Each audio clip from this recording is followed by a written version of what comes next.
All right, guys, how are you doing? So, I'm here to update you on what's been going on in my world, my journey with plant medicine. I know a lot of you have been really intrigued by the past videos I did, and every time I go on a retreat, everybody's DMing me, asking for videos, wanting to know about my experiences. So, I'm going to update you a little bit. I've been on 2 retreats so far since the last video I did, last update. So, last April was one of my second to last retreats, and that was it was a tough experience. You know, every time I've done medicine and every time I've journeyed, something different happens. Different type of visions. I've walked away from them. Like my first experience that I talked about was one of the most beautiful experiences in the world. The visuals, everything that came out of it. There's just after purging, this overwhelming sense of love and gratitude took over me, and it was the most beautiful experience in the world. And then I've had ones that scared the living fucking shit out of me and cried my eyes out. And I've been on retreats where, you know, I come back feeling great, feeling like I've made, you know, some really positive steps. And I've been on retreats where, you know, the one I did in December left me depressed for like 2 months, you know. So every journey is unexpected, and the medicine shows you different things each time.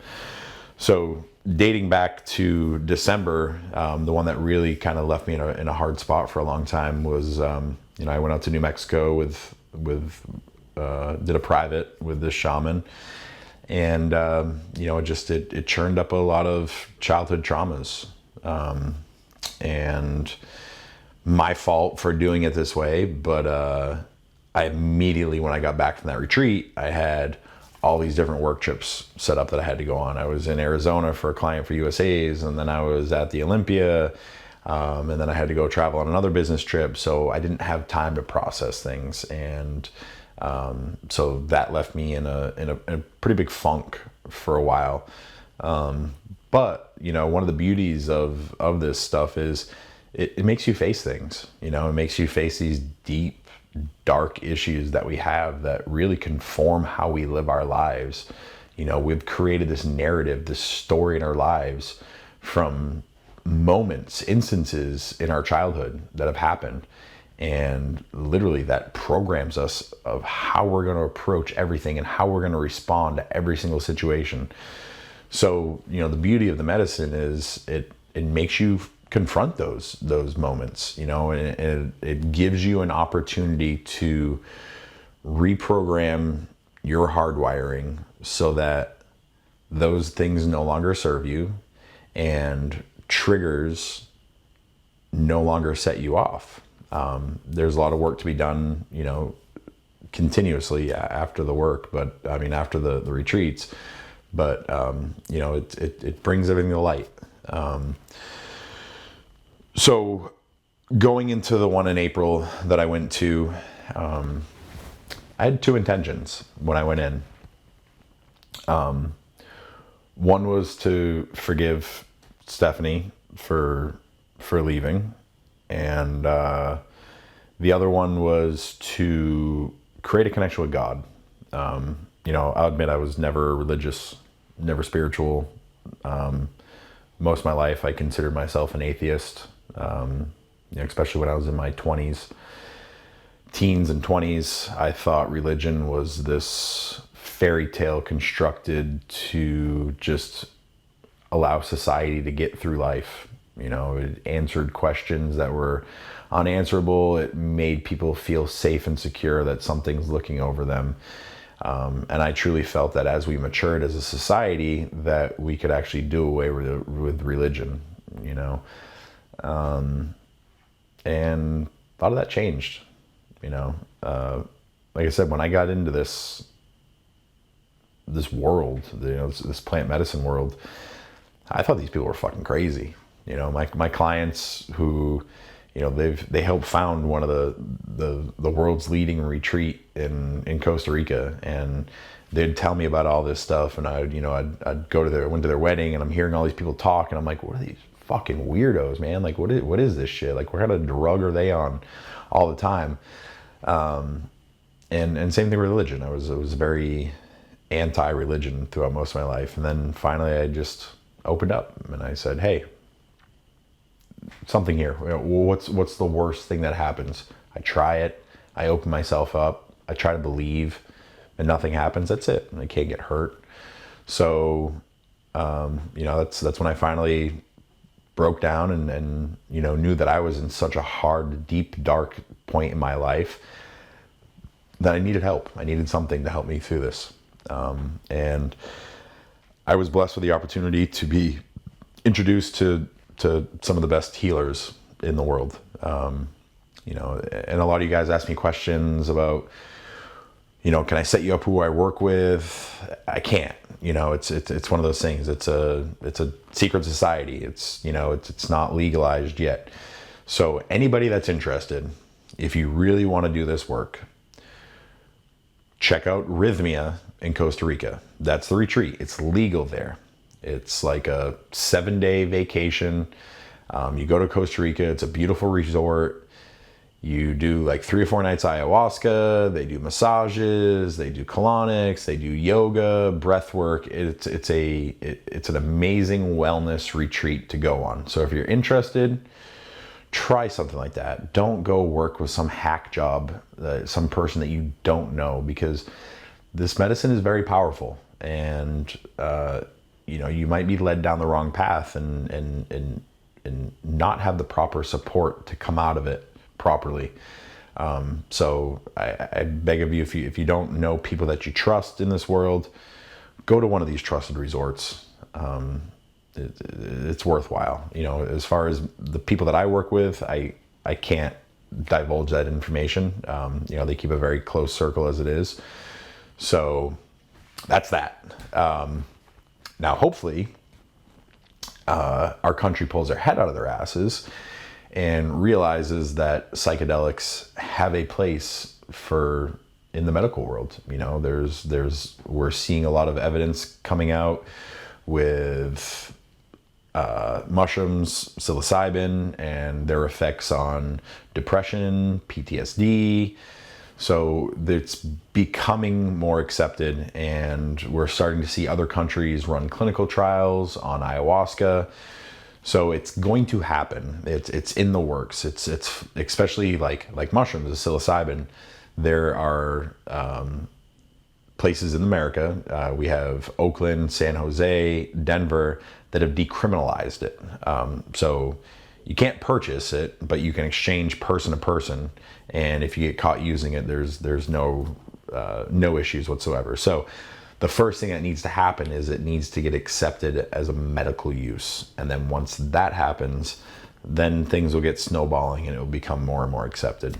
But this will be the future of assisting people with mental health issues. Instead of just throwing some pharmaceuticals at them, which are just affecting your brain chemistry and causing even more issues. There's going to be outlets out there that are going to truly help people become better and healthier. So that's enough of that rant.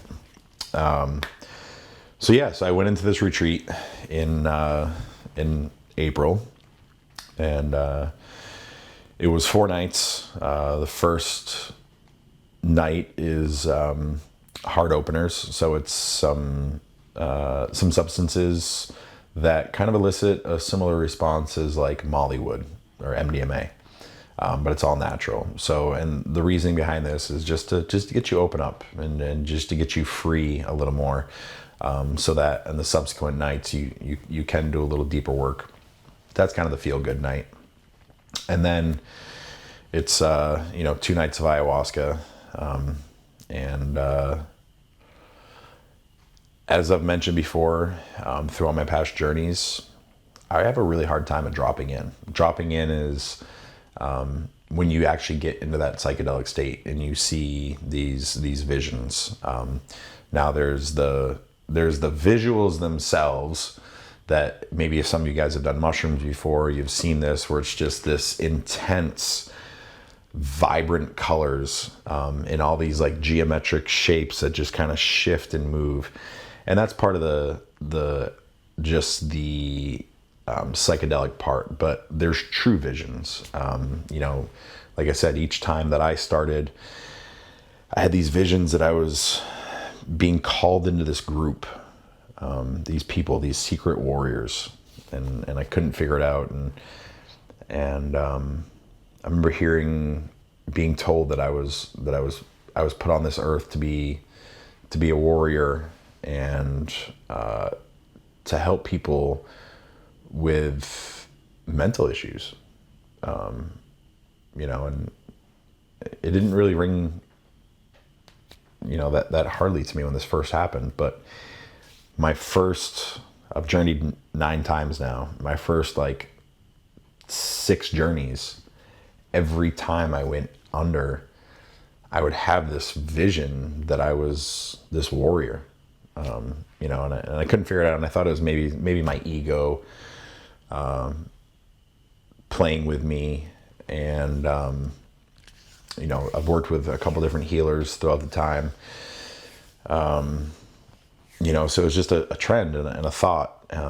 So when I went away on this ayahuasca, this retreat in April, I really expressed that to the healers that were there and to this other gentleman that was there. And, they kind of said something that made sense, that I am a warrior. I was created for something greater, but it's not to kill people. It's to spread love and spread positivity, and to push down hatred and negativity and all those things that the devil, whatever you want to call him, creates. So I'm a spiritual warrior of God in a sense, and it didn't make sense at first, and I was like, okay, so speaking to this one gentleman, he's like, I told him about my visions about these elves bringing me in, and he's just looked at me and smiled, and he said, welcome to the club. That's what you are. You're a spiritual warrior. And I didn't know how to apply that. That's the thing. You get these visions, but you're not sure what they mean. You're not sure how to read into them. And like I said, at first I thought it was my ego playing an effect, but there's one thing: I don't have an ego. I'm actually kind of the complete opposite of most people. Most people are very ego driven. Throughout my journey and my work as a human being, to make myself better, is I need to create an ego. So the things that I've seen the most, and that have churned up the most is these childhood insecurities, this overwhelming sense of abandonment, from my father not being there. My mother, love her to death, but she was a hard woman. She never showed pain. She never showed emotion. She was selfless, and she put me first, but it wasn't in a nurturing sense. And my mother, she expected a lot from me, and nothing I ever did was good enough, or nothing anybody ever does in her life is good enough or right. So I got this overwhelming sense that I needed to be fucking perfect. I needed to be great at everything I did, and to be loved and accepted. And that's what's gotten me this far in life. Everything I do is just in hopes that people will love me, and in hopes that people will accept me, because I'm so insecure about all those things in my life. So for me, it's not death of ego that I need. It's a creation of ego. I need to find that faith in myself. So, like I said, I on that last retreat in April, the first night was, again, those visions of being a warrior. And then the second night was was a little more painful. As soon as I start dropping in, it starts showing me visions of my ex and her new man. And I was like, fuck, I don't want to fucking see that. So literally, as soon as I start seeing these painful visions, I'm like, fuck this. My previous retreat left me depressed for 8 weeks. I'm like, I'm not fucking going down that path again.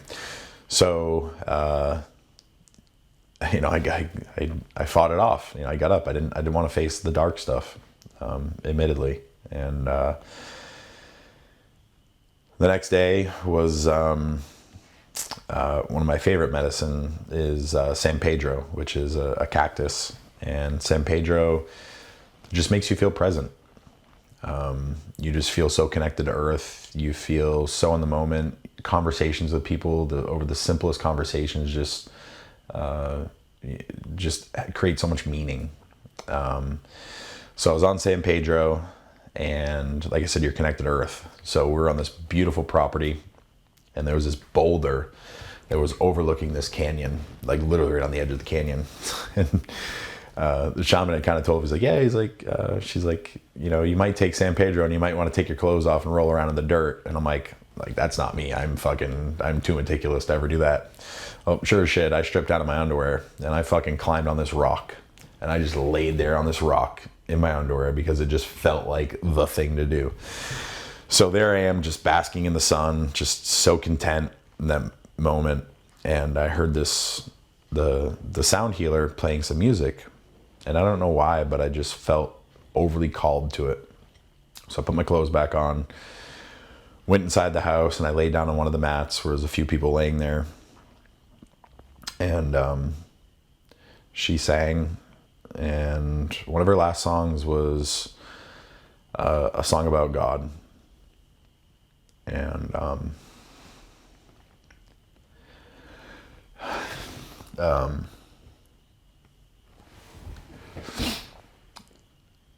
I just looked up and this energy form just appeared over me. And in my head, I heard the words, "I'm here for you. I've always been here for you. And your undenying belief in yourself, it was actually belief in me because I created you as you are." And I fucking broke down crying, just bawled my eyes out for felt like an hour. I couldn't believe that experience, that such a powerful, profound experience from a man that never believed in God, never believed in energy. I'm a fucking science guy. I believe in Big Bang. I don't believe in any of that. And God came down and touched upon me.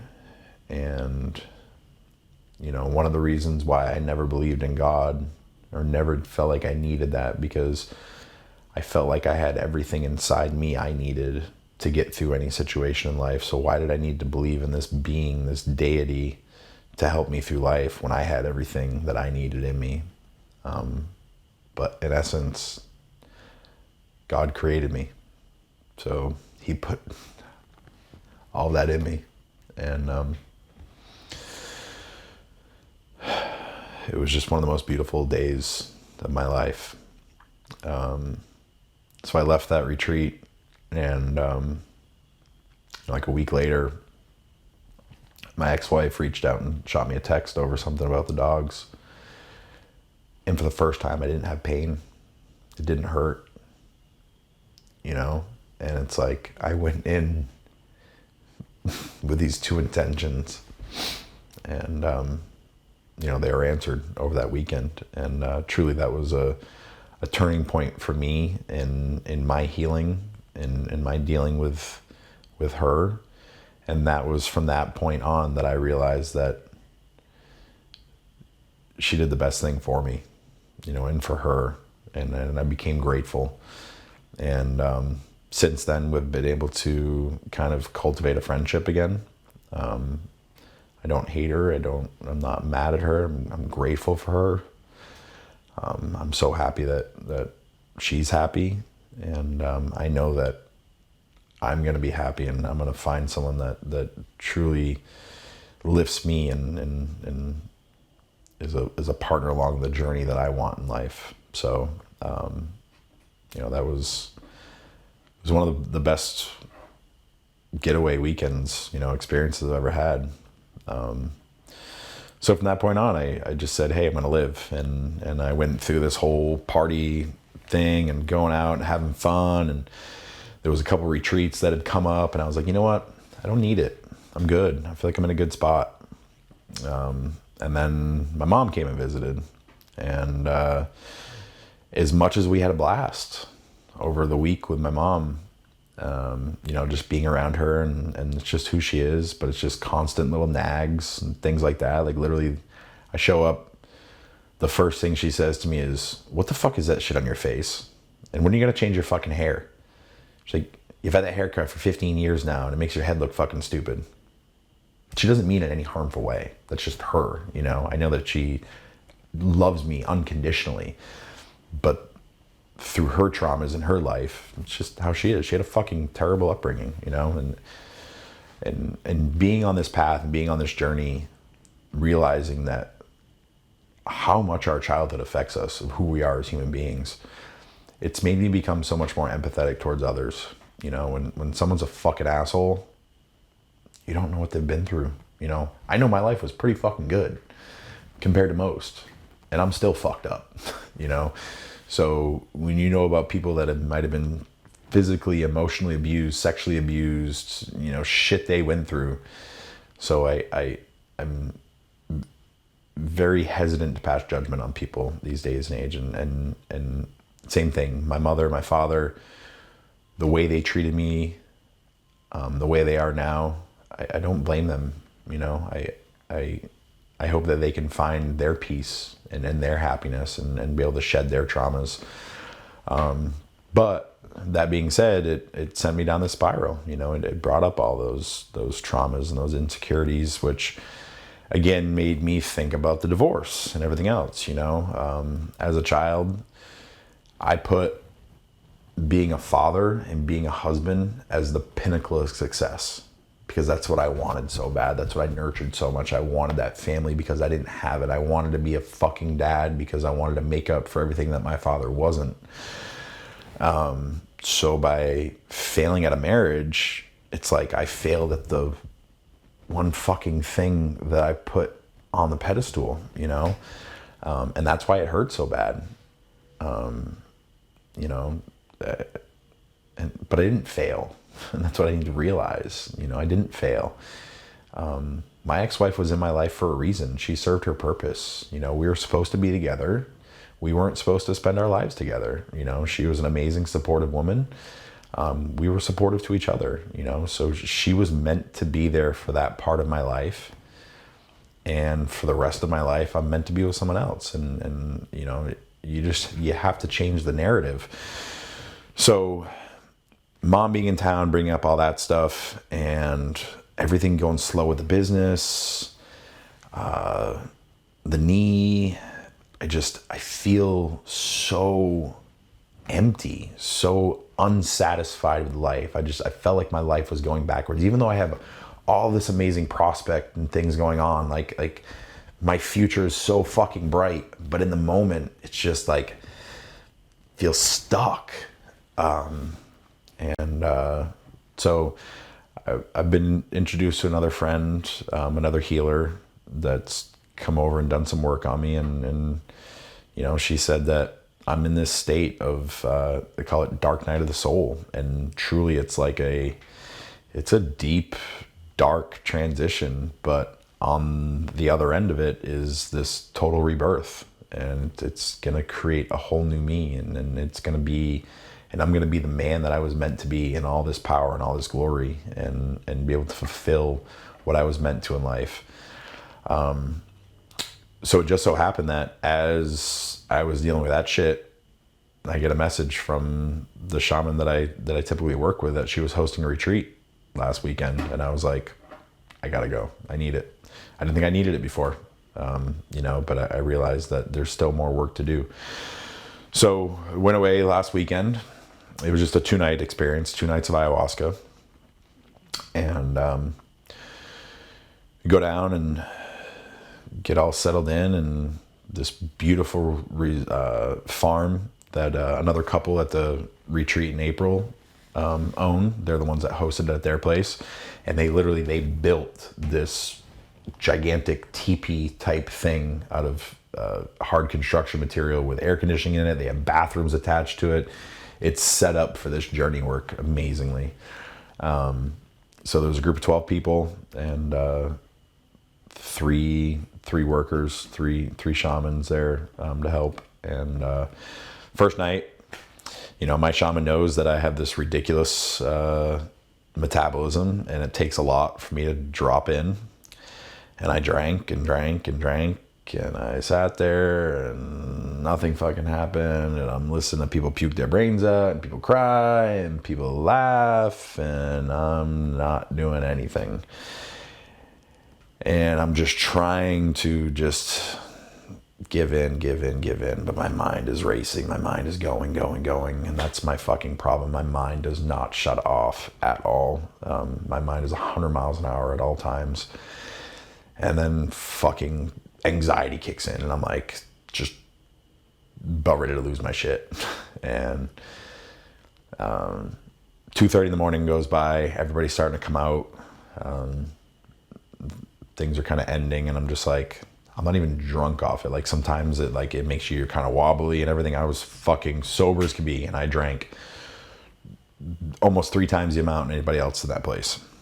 And I was like, fuck it. What am I doing here? Like, I'm just gonna fucking get my truck and drive home. It was like a 3-hour drive. I'm like, I'm sober. But I was like, I paid for it. I'm here. Even every other time that I didn't drop in, it was like I was taught a lesson. There was something to be learned or something to focus on from it. And I just needed to continuously remind myself that they call it nada visions.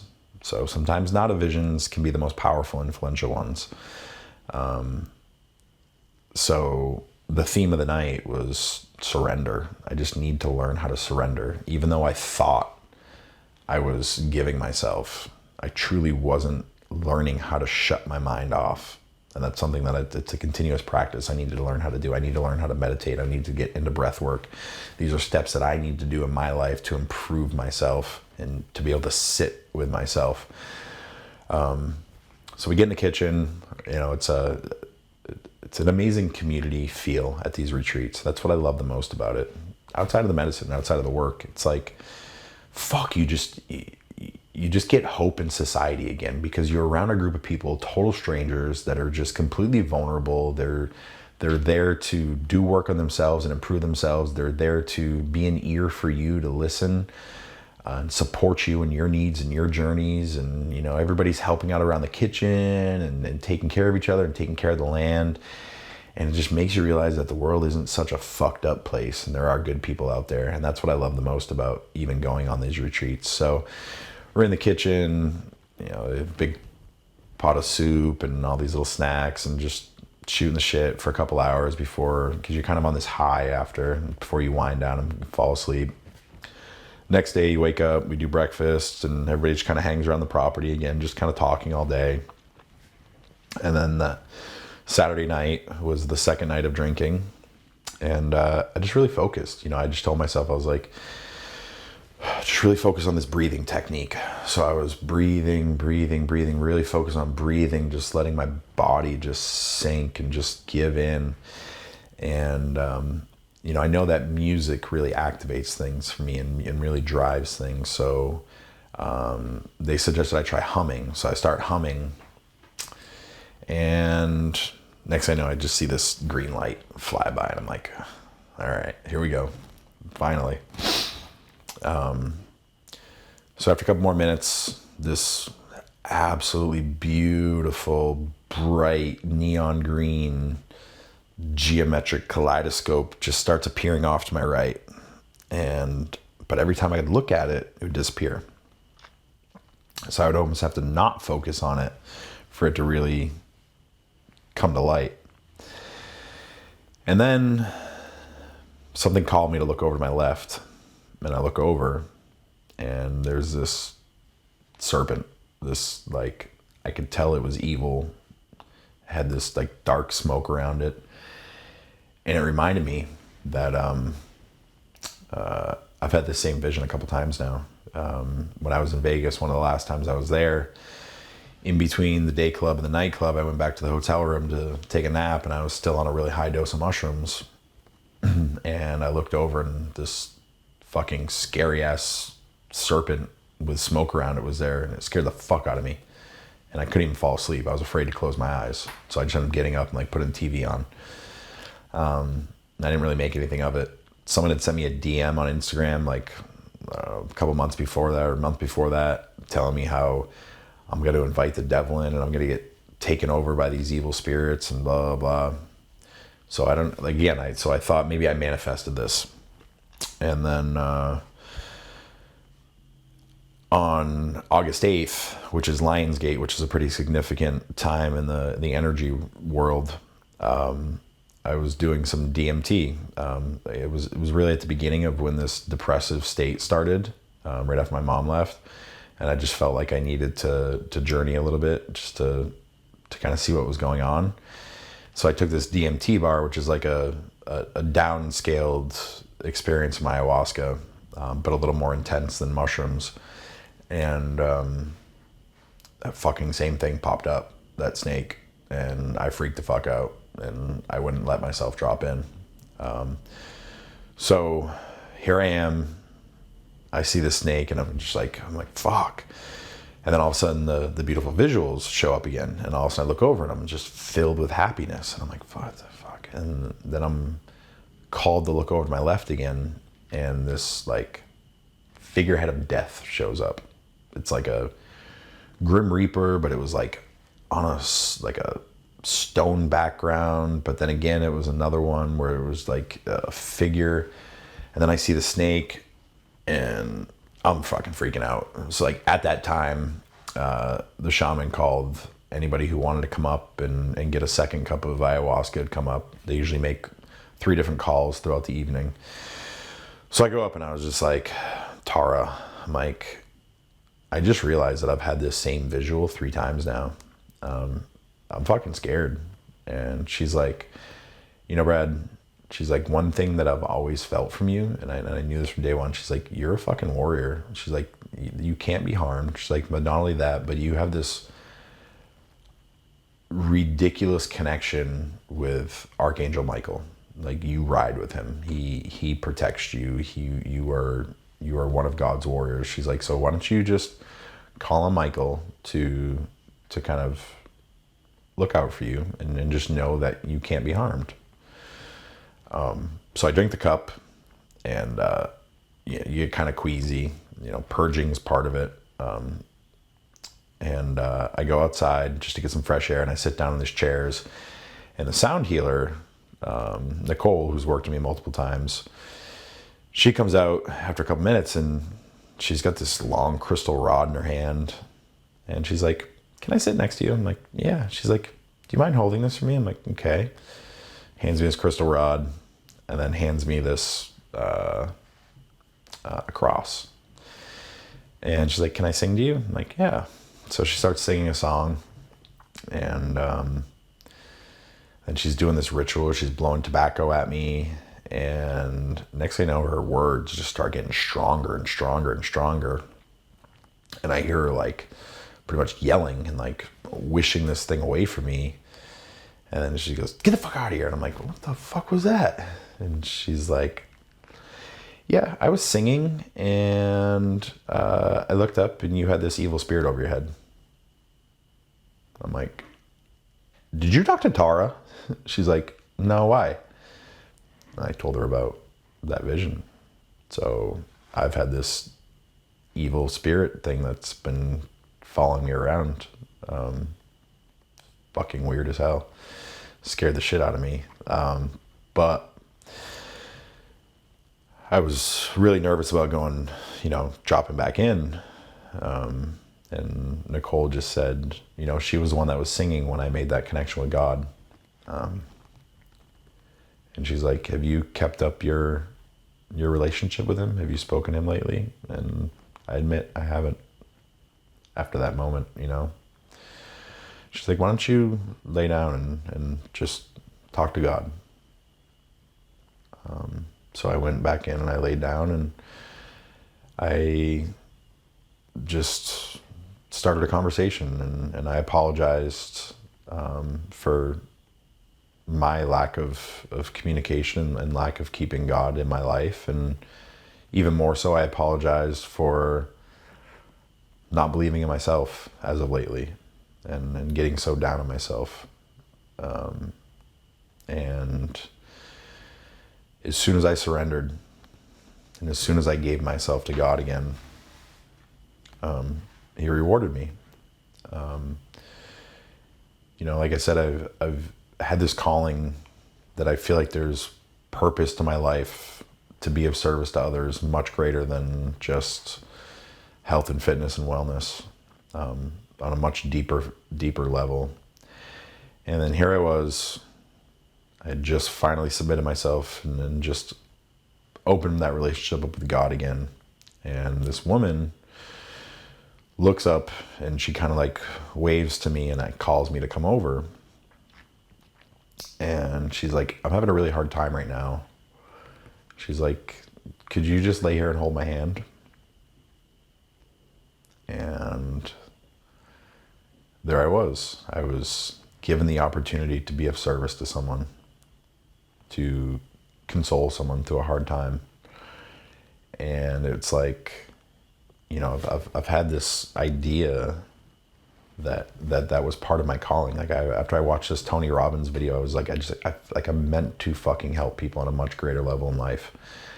And it's like immediately, as soon as I reconnected with God again, he gave me this opportunity to be of service to someone and to show that my thoughts on what my passion and what my calling really is are true. So I laid there in the most uncomfortable fucking position in the world. My arm was falling asleep, but I was so filled with joy that this woman who had been through some traumatic things in her life, sexual assault, rape, who previously, the night before, when she first met me, was afraid of me, until she heard me talk and was around me. And she just told me that that my masculinity was actually comforting to her. And that was one of the most powerful experiences I've ever had. You want to talk about the biggest compliment in the world. For someone to be afraid of you and not even want to be in the same room with you one day before. And then once they hear you speak and they get to know you, that you actually provide comfort for them. So it was, fuck, what a beautiful night. What an amazing experience. So the next day, you know, you go into, we all sit in a circle before we leave and we talk about our experiences, and, you know, we set intentions before each night starts. And so we talk about whether or not those intentions were met and what our visions were and our experiences. And, you know, out of a group of 12 strangers, you know, 4 different people singled me out by saying how I set the tone for the weekend, my vulnerability, me putting myself out there, my pains and what I want out of life was so moving to them that they felt so much more comfortable being there and putting themselves out.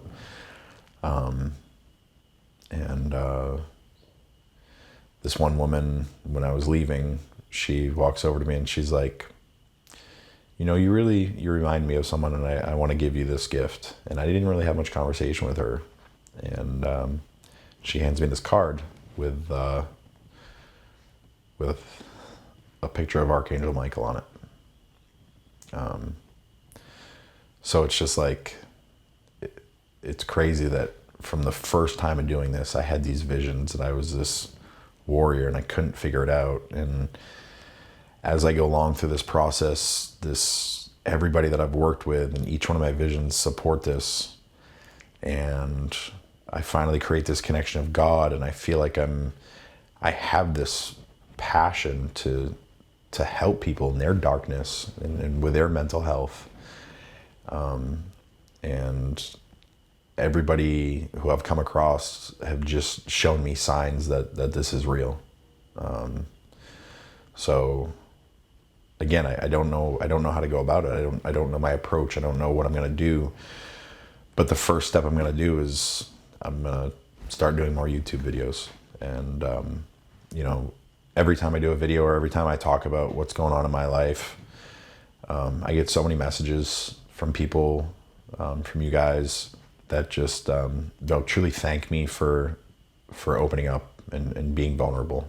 And I get a lot of people that don't understand it and like, oh, why are you airing your dirty laundry, your life stuff out there?